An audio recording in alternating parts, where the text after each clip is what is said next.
Pinasok ng baha ang mga establishmento sa bayan ng Bani, Pangasinan noong Sabado sa kuha ng isang netizen. Nagmistula ring lawa ang mga sakahan. Binaharin ang bahagi ng National Highway sa Barangay Garita. Ayon sa Bani MDRMO, naramdaman ang malakas na buhos ng ulan magmula Biyernes dahilan para bahain ang mga low-lying barangays.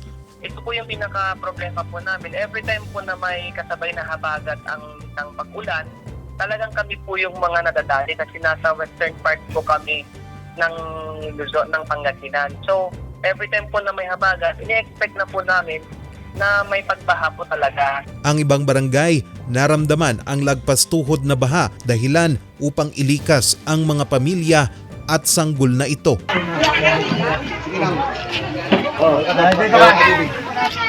Gumamit na din ang MDRMO ng mga motorboats, mapasok lang ang mga liblib na lugar.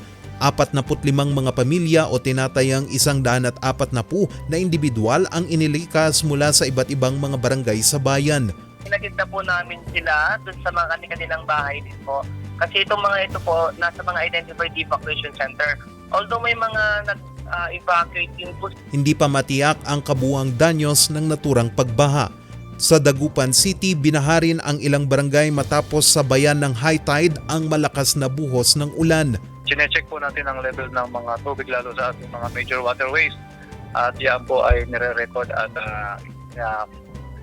minomonitor po ng ating Bureau of Protection. Dahil din sa pag-ulan, gumuho ang lupa sa Villa Verde Trail o ang Pangasinan Nueva Vizcaya Road. Kahapon pansamantalang isinara ang daan pero idineklara rin itong passable matapos ang isinagawang clearing operation.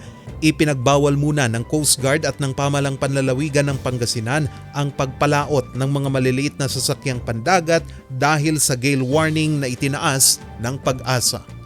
Charles Nicolimon para sa Luzon Headlines.